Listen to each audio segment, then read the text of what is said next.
প্রায় 14 ঘন্টা পর উদ্ধার হলো আসানসোলের গভীর কূপে পড়ে যাওয়া ব্যক্তির দেহ। শুক্রবার সকালে প্রায় 120 ফুট গভীর কূপে পড়ে যান এক ব্যক্তি। প্রায় 14 ঘন্টা ধরে চলে উদ্ধারের চেষ্টা। অবশেষে উদ্ধার হলো ব্যক্তির মৃতদেহ।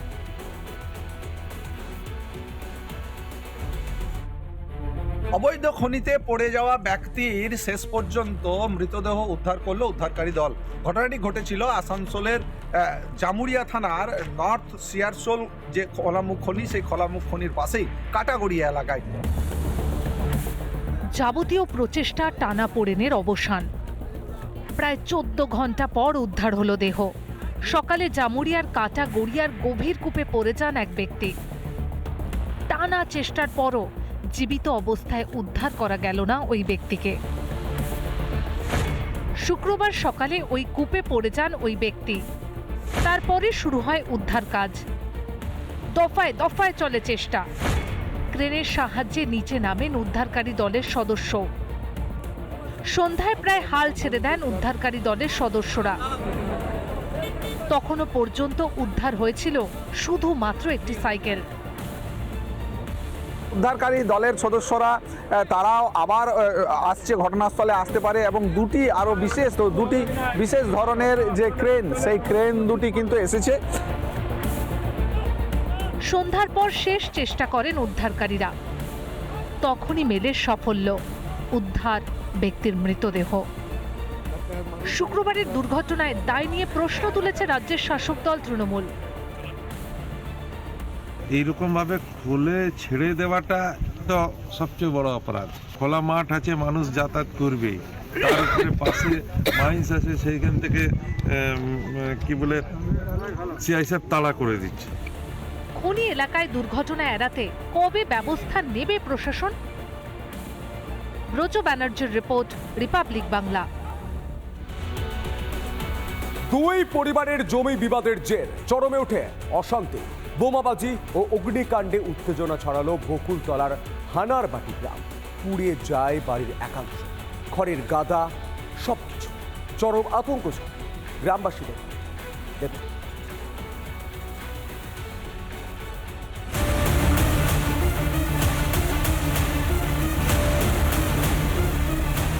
জমি বিবাদকে কেন্দ্র করে তুলকালাম। মুড়ি মুড়কির মতো বোমাবাজি দক্ষিণ 24 পরগনার বকুলতলার হানারবাটি গ্রামে।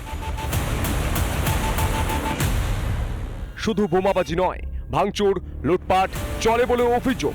পুড়ে যায় বাড়ির একাংশ সহ খড়ের গাদা। আর ওরাই ওই পথে পানি ফেলছে, আর বারণ করেছি বলে ওই জন্যই ওদের মধ্যরা উপরে উঠে বোম ফেলছে আর ইট ব্যাগ উঠছে শুধু। আর এবার আমাদের ছেলেরা সবাই এসে তাদের নিয়ে এবার মারামারি করছে। আমাদের কিছু আসে না, মারামারি করবে। অভিযোগ, জমি নিয়ে নূর মোহাম্মদ শেখের সঙ্গে বাশার শেখের বিবাদ দীর্ঘদিনের। তার জেরেই এদিন উত্তপ্ত হয়ে ওঠে পরিস্থিতি। এলাকায় চলে হামলা।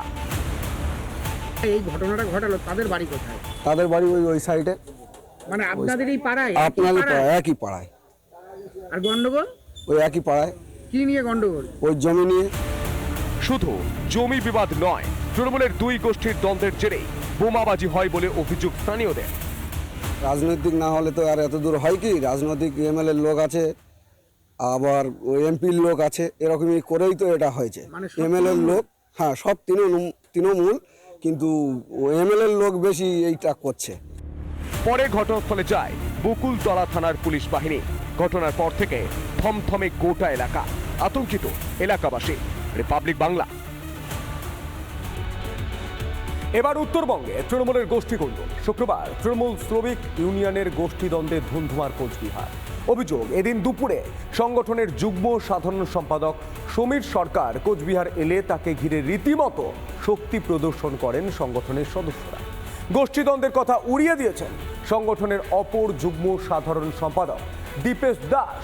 তাঁর দাবি, নেতৃত্বের সঙ্গে কথা না বলে সরাসরি চেয়ারম্যানের সঙ্গে দেখা করতে যাওয়ায় এই বিক্ষোভের সূত্রপাত।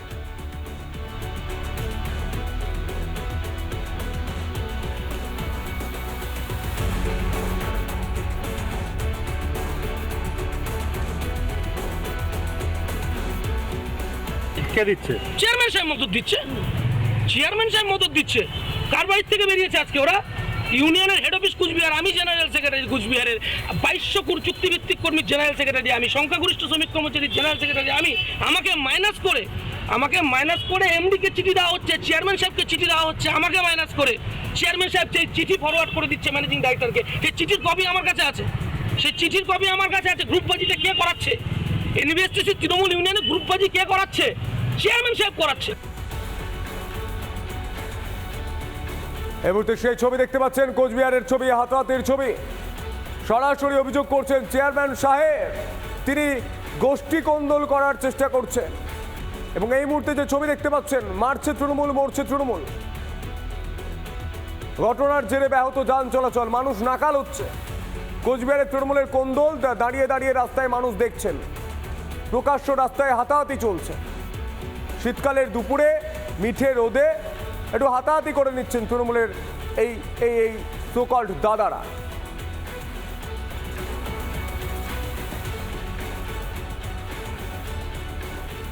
এ যেন বোমা বারুদের স্তূপে গোটা বাংলা। চিন্তা বাড়াচ্ছে নবাবের জেলা মুর্শিদাবাদ। এই জেলা থেকেই পাকড়াও একের পর এক জঙ্গি। এরই মধ্যে আচমকায় বোমা বিস্ফোরণে কেঁপে ওঠে লালবাগ। এক ব্যক্তির বাড়ি থেকে উদ্ধার হয় বোমা সহ বোমা তৈরির মশলা। অভিযুক্তের সঙ্গে ইতিমধ্যে তৃণমূল নেতাদের ছবি প্রকাশ্যে, আর শুরু হয়েছে রাজনৈতিক চর্চা। দেখুন।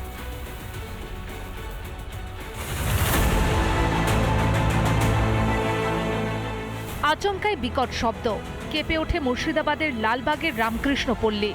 বোমা বাঁধতে গিয়ে বিস্ফোরণ, জখম হয় দুজন। মুর্শিদাবাদের রামকৃষ্ণপল্লীতে বছর পাঁচেক আগেই ফরিদ শেখ নামে এক ব্যক্তি, সে কিন্তু থাকতে শুরু করে এবং সে কিন্তু কারোর সঙ্গে খুব একটা মেলামেশা করতো না, স্থানীয় বাসিন্দারা অন্তত এমনটাই জানাচ্ছেন। এবং তার বাড়িতেই কিন্তু আচমকা আজ বিকেল নাগাদ এই বোমা বিস্ফোরণের ঘটনা ঘটে। বিকট আওয়াজ, কিসের আওয়াজ কেউ, আমি ছাদে উঠলাম, ছাদে ওঠার পরে লোকজন বলছে যে এরকম সিলিন্ডার বাস্ট হয়েছে না কি বাস্ট হয়েছে, এরকম শুনছি। শুনতে তারপর দেখি এক এক করে পুলিশ গাড়ি ঢুকছে, পাড়ার লোক সব যাচ্ছে। আসলাম, শুনছি যে এখানে বোম বাজছিল, বোম থেকে বাস্ট হয়ে গেছে। এই মুর্শিদাবাদকেই ডেরা করেছিল জঙ্গিরা। বাংলায় বড় সড়ো নাশকতার ছক ছিল আনসারুল্লাহ বাংলা টিমের। একদিকে যখন জঙ্গিদের নাশকতার ছক বানচাল হচ্ছে, তখনই এই বোমা বিস্ফোরণে বাড়াচ্ছে চিন্তা। পুলিশ সূত্রে যেটা এখনো পর্যন্ত জানা যাচ্ছে যে বোমা বাঁধতে গিয়েই কিন্তু এই আচমকা বিস্ফোরণ হয় এবং বিস্ফোরণের পরে ঘটনাস্থলে পুলিশ পৌঁছায়। ঘর থেকে প্রচুর পরিমাণে বোমার মশলা, বোমার খোল কিন্তু উদ্ধার করা হয়েছে। অর্থাৎ স্বাভাবিকভাবেই পুলিশের যেটা প্রাথমিক অনুমান যে বোমা বাঁধার কাজ কিন্তু দীর্ঘদিন থেকেই চলছিল। কি উদ্দেশ্যে ফরিদ শেখের বাড়িতে মজুত করা হচ্ছিল বোমা? কেন এতদিন বিষয়টি নজরে আসেনি পুলিশ প্রশাসনের? তৃণমূল কংগ্রেস পরিচালিত পৌরসভা বহিরাগতদেরকে সেখানে জায়গা দিচ্ছে, এনিমি প্রপার্টির জায়গা। তৃণমূলের নেতারা কোথাকার মানুষ কেউ জানে না, তারা বাংলাদেশি না পাকিস্তানি না রোহিঙ্গা কেউ জানে না। তাদের ঘরে বোম মজুত রয়েছে, আর শুধু ওর বাড়িতে আজকে বিস্ফোরণ ঘটলো তাই মানুষ জানতে পারলো। বিজেপির দাবি অভিযুক্ত তৃণমূল ঘনিষ্ঠ। ইতিমধ্যেই প্রকাশ্যে ফরিদ শেখের সঙ্গে মুর্শিদাবাদ পুরসভার চেয়ারম্যানের ছবি। তৃণমূলের ঘনিষ্ঠ লোক প্রতিদিন পার্টি অফিসে বসে থাকে, আজকে তৃণমূল তো এই কাজই করাচ্ছে। দুষ্কৃতি তৈরি করো, বোম পিস্তল দাও, ভোটের দিন ভোট লুট করো, আর ক্ষমতায় টিকে থেকে গরিবের টাকা চুরি করো। এটাই তৃণমূলের নীতি, এটাই আদর্শ। অভিযোগ অস্বীকার করেছেন মুর্শিদাবাদ পুরসভার চেয়ারম্যান। ঘোলা জলে মাছ ধরার চেষ্টা করছে সাম্প্রদায়িক বিজেপি। যদি গৌরীবাবু যে সমস্ত বিভ্রান্ত মিথ্যাজনক কথা বলছে, তার কাছে যদি প্রমাণ থাকে প্রমাণ দিক। মুখে অনেক বড় বড় কথা বলা যায়, দৃষ্টান্তমূলক সাজা দেওয়ার জন্য আমি প্রশাসনকে অনুরোধ করছি। বিস্ফোরণের প্রতিবাদে এলাকায় টায়ার জ্বালিয়ে বিক্ষোভ দেখায় বিজেপি। এখন অভিযুক্তের বিরুদ্ধে পুলিশ কি পদক্ষেপ নেয় সেটাই এখন দেখার। কিছুদিন থেকেই মুর্শিদাবাদের বিভিন্ন জায়গাতে যে জঙ্গি ধরা পড়ছে এবং সেই জঙ্গির সঙ্গে বাংলায় যে নাশকতার একটা ছক কিন্তু চলছেই, সেই জায়গা থেকে দাঁড়িয়ে ফের মুর্শিদাবাদের লালবাগে এইভাবে বোমা বিস্ফোরণের ঘটনায় তীব্র আতঙ্ক ছড়িয়েছে নবাবের জেলায়। মুর্শিদাবাদ থেকে ইন্দ্রাশিস বাগচি, রিপাবলিক বাংলা। নানা ধরনের কন্টেন্ট দেখার জন্য লাইক করুন, শেয়ার করুন আমাদের ফেসবুক পেজ, সাবস্ক্রাইব করুন আমাদের ইউটিউব চ্যানেল। পাশাপাশি অন্যান্য ব্রেকিং নিউজের জন্য অবশ্যই চোখ রাখুন রিপাবলিক বাংলায়।